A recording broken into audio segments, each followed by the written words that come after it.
Back Road Ministry, the world premiere, Mr. Monty coming at you live and direct from the Kia Optimal Studios. Thank you for the views on the last two videos we dropped. And I'm going to say this. Hey, I drop various types of videos. You know, all my videos, aren't just about one thing.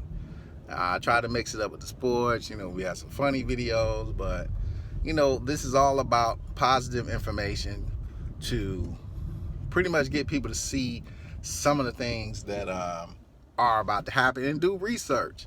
So anything I drop, usually there's some research behind some of the things that have been in works with some of these companies, some of these agencies for a number of years that just haven't hit yet. So do your research. Kind of investigate some of the stuff that we talk about. So, talking about Chicago, and I seen an article, I think Yahoo posted it. Either Yahoo or MSNBC posted this new article talking about basically the violence in Chicago, and the violence now has got to the point where the mayor is so outraged, and now Mayor Rahm Emanuel is calling in the stormtroopers. And if you've been following me for a long period of time, I keep talking about this stormtroopers coming into the city, cracking heads. They kind of setting up this military police state inside of urban communities, the Crack Your Head Committee. Basically, that will be used for one thing. And I talked to my mom today. My mom, I was born and raised in Chicago. Mom and family is still there. And I talked to her about, this now with social media and the news so-called covering all the crime in Chicago, that there's this push now that every 5 and 10 minutes there has to be the shooting numbers for the day discussed in Chicago on the news. In every major city you have, people are shot. But there's a difference between people that are shot, being a police officer, and how they do the numbers and percentages. People that are shot, people that are robbed, vehicles that are taken. We got percentages pretty much for everything. This is how we know, okay, as far as an area, where do I need to beef up certain securities, or where do we need to practice a little bit more deterrence? We need these numbers. People are going to be shot, but shootings don't, basically move over to the killing category. Killing is totally different. People that are murdered, how they're murdered, that's a whole nother set of numbers. So anytime you hear, well, 12 dudes were shot, okay, well, were they shot in the leg, shot in the kneecap, did they die? I mean, is this area a place where people are, these shootings leading to, murders every day? What's going on in the area? So if it's just somebody got shot, he could have got shot in the arm. We don't know. Is there high gang violence where they're just shooting at each other all the time? We need this information. But if somebody just got shot, that don't mean they're dying. So you can do research on the most violent cities in America, and you will find that the majority of your major cities aren't even cracking the top 10 anymore in violent crimes. Most of the cities per capita, be it the per capita population, are a lot smaller. We talk about we got a spot out there in Illinois, East St. Louis, Illinois. East St. Louis has always been a very high crime area. A lot of crime is taking place in East St. Louis. So, oh shit, man, what am I doing? So we look at spots like that per capita, per population. That's why you look at these spots. But to say that, okay, we had 20 people shot in Chicago today does not mean that 20 people died from gunshot inflicted wounds. Does not mean that. So they beef up these numbers to scare people. But the intention is not to scare people from moving to Chicago. Remember, people continue to move to Chicago. Businesses are coming to Chicago by the plethora. So the design is not to scare people from coming to Chicago. The design is to scare the people in those communities that are majority African American, Hispanic, scare them so much to make them think that it's so violent now in their communities that, oh shit, I gotta move out. Now, I was born and raised in Chicago. Anybody listening to this that was born and raised in Chicago, I'm a 90s kid. So I went to high school in the 90s. I grew up in the 80s. So I'm coming inside of the time when crack and all this stuff was just getting started and moved into prominence in the 80s and the 90s. A lot of people died during my time. A lot of friends that I went to school with. There was a lot of gang violence for territory during that time. A lot of people died. I lost a lot of friends during that little period. There were a lot of robberies that led to deaths, a lot of shootings. Back in that time, for those that remember, man, we had the starter coats out. Any starter coats, people trying to jack people with coats. When the Jordans first came out, they were jacking for Jordans in Chicago. I remember all this stuff, and the news covered none of this. I remember when Jordans came out, though, they did report that. And that reporting of those Jordans being stolen made that shoe what it is today. That's the reason why the Jordan became so popular. They always say there's no such thing as bad publicity. So when the Jordans first came out, you start seeing all these stories. Now looking back, with the knowledge I have, why were these stories so important? Okay, people always done had these shoes stolen. But now all of a sudden when these Jordans come out, people are just going so crazy for the Jordans. They're just jacking people at the bus stop. They did that for a purpose. The purpose was to sell the shoe.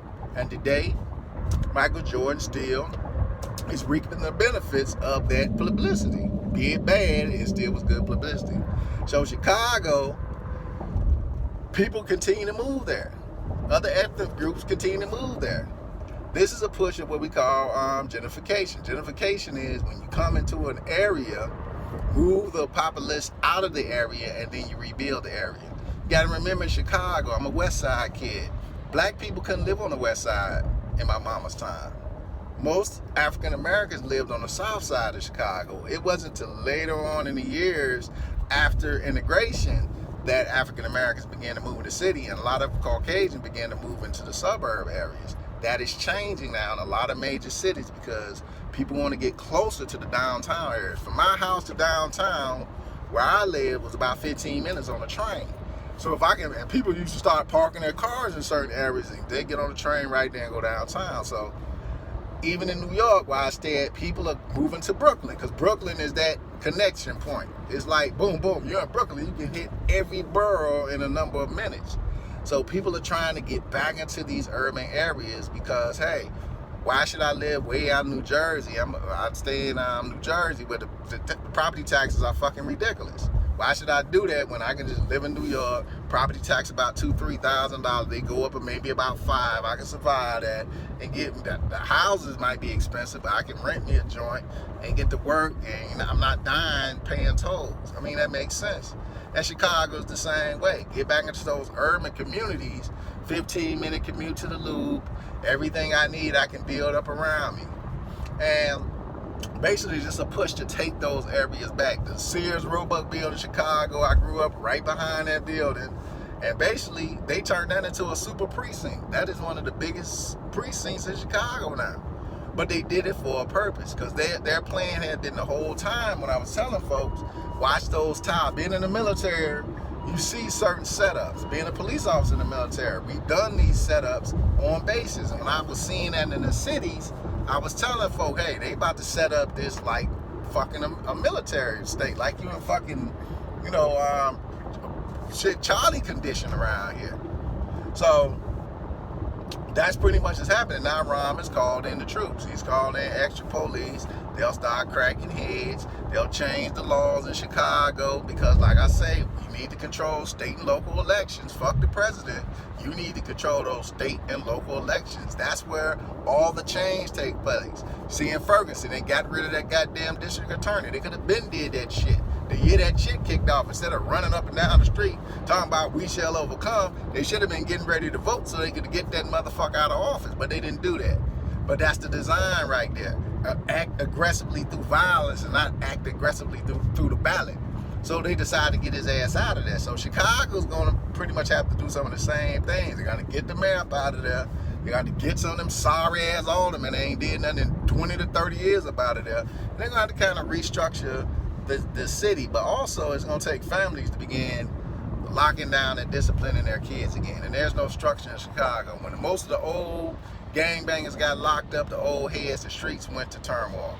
There's no structure in the gang. No one wants to step up and say, hey, we got to organize this shit better. Because right now, in 5-10 minutes, there aren't going to be any gangs left in Chicago.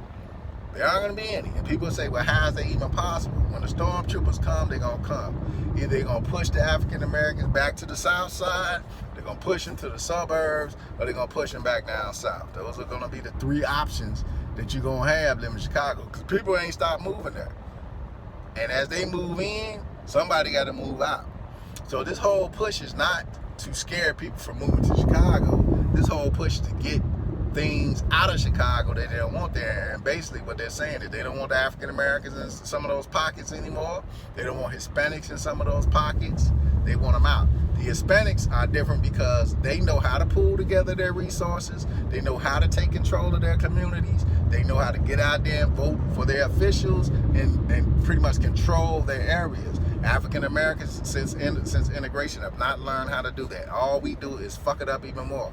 And until we learn how to go out there, vote, get people in office that are actually going to do something, but also as parents begin to do something, we're never going to have control of our communities. We won't even become police officers.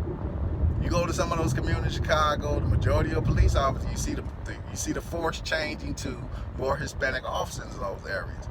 Black folk, we won't even become police officers. How you gonna take over the police force if you're not there to take it over from the inside? That's one powerful thing dude said on training day. You have to make change from the inside, not the outside. Change happens from the inside, and we have to be inside to make the change. But we got to be willing to die to make those changes too. This is the Moxie Back Road Ministry. Peace and hair grease.